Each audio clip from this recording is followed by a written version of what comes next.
kelas 1 mata kuliah penyakit utama tanaman pangan dan hortikultura. Perkenalkan, nama saya Gloria Fenty Cahaya Putri Simanjuntak, Agroteknologi 2017. Saat ini kami akan menjelaskan tentang penyakit utama pada tanaman ubi kayu, yaitu penyakit hawar daun bakteri yang disebabkan oleh bakteri Xanthomonas campestris Panthophar manifatis. Ubi kayu merupakan tanaman berbatang lunak atau getas yang dapat tumbuh hingga mencapai ketinggian 1-4 meter. Indonesia menjadi negara produsen terbesar keempat setelah negara Nigeria, Thailand, dan Brazil. Pada umumnya Indonesia mengekspor tanaman ubi kayu dalam bentuk ubi kayu kering atau gaplek dan juga dalam bentuk tepung tapioka. Produktivitas ubi kayu di Indonesia pada tahun 2014 sampai tahun 2018 mengalami fluktuasi. Di tahun 2014 sampai tahun 2015, produktivitas ubi kayu mengalami penurunan. Selanjutnya di tahun 2015 sampai tahun 2017, produktivitas ubi kayu mengalami peningkatan. Selanjutnya, pada tahun 2017 sampai tahun 2018, produktivitas ubi kayu mengalami penurunan lagi. Angka ini dalam presentasi dapat dipresentasikan minus 1,05 KU per hektar. Penyebabnya adalah penyakit hawar daun yang disebabkan oleh patogen Xanthomonas campestris. Perkenalkan, nama saya Merisa. Di sini saya akan menjelaskan mengenai biologi patogen Xanthomonas campestris. Bakteri Xanthomonas campestris merupakan bakteri gram negatif yang memiliki warna koloni krim keputihan. Berbentuk batang dengan panjang 1,2 hingga 3,0 mikrometer dan lebar 0,4 hingga 1,0 mikrometer. Memiliki satu flagela pada ujungnya, tidak membentuk spora atau kapsul, serta bersifat anaerob. Nah, bakteri ini juga berkembang dengan cepat pada media yang mengandung karbohidrat. Baiklah, saya Wiza Nursyariza Aswi akan melanjutkan mengenai gejala penyakit hawar daun bakteri pada tanaman ubi kayu ini. Seperti yang dapat kita lihat pada gambar di samping, pada daun terdapat bercak kebasah-basahan dengan bentuk yang tidak teratur dan bersudut-sudut yang dikelilingi oleh daerah yang berwarna hijau tua. Gejala tersebut akan semakin meluas dan warna bercak berubah menjadi coklat muda. Daun akan berkerut dan akhirnya daun layu dan rontok. Tanaman biasanya tetap menghasilkan tunas-tunas baru, tetapi tunas tersebut akan segera mati. Tanaman yang sakit biasanya tetap mempunyai umbi yang sehat, tetapi pada kultivar yang rentan akan menyebabkan terjadinya nekrosis pada berkas pembuluh umbi. Baiklah, saya akan melanjutkan tentang siklus penyakit.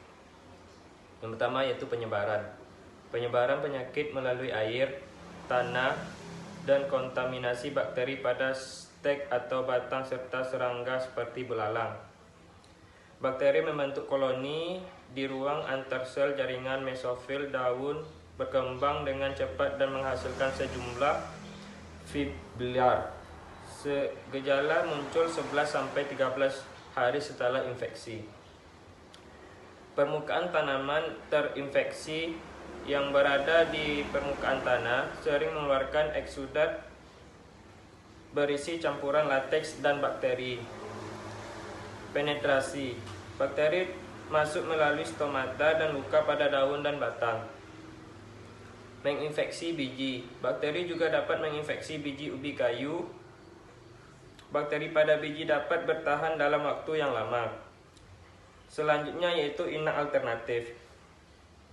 Yang pertama yaitu ubi kayu karet, yang kedua yaitu ubi kayu manis, yang ketiga yaitu kirinyo, yang keempat yaitu pohon zigzag. Baiklah, saya akan menjelaskan mengenai pengendalian penyakit hawar daun bakteri pada tanaman ubi kayu.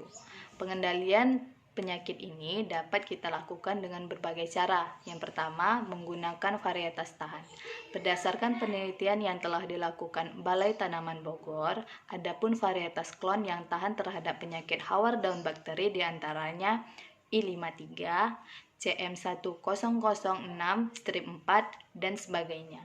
Yang kedua, kita dapat menggunakan bibit tanaman yang sehat, di mana dengan menggunakan bibit tanaman yang sehat akan memperkecil kemungkinan terjadinya penyakit hawar daun bakteri sebanyak 77%. Yang ketiga, pengaturan jarak tanam. Jarak tanam berpengaruh terhadap insiden terjadinya penyakit hawar daun bakteri, di mana jarak tanam yang sempit akan memperbesar kemungkinan adanya bakteri hawar daun bakteri dan dapat menyebabkan penurunan produksi. Yang keempat, kita dapat memanfaatkan agen hayati. Berdasarkan penelitian yang telah dilakukan, bakteri Endophage Pseudomonas dan Bacillus dapat menekan pertumbuhan dari patogen ini. Yang kelima adalah pemberian nutrisi. Pemberian nutrisi pada tanaman dapat memperkuat tanaman serta meningkatkan ketahanan tanaman terhadap patogen Xanthomonas campestris. Berdasarkan penelitian yang telah dilakukan Banito pada tahun 2003, pupuk potasium dapat menekan pertumbuhan patogen ini. Dan yang terakhir, kita dapat memangkas daun yang terinfeksi. Berdasarkan penelitian yang telah dilakukan, memangkas daun yang terinfeksi selama 3 kali dalam kurun waktu 4 minggu dapat menekan pertumbuhan atau menekan keparahan penyakit ini hingga 71% dan tidak menurunkan hasil dari umbi tanaman tersebut.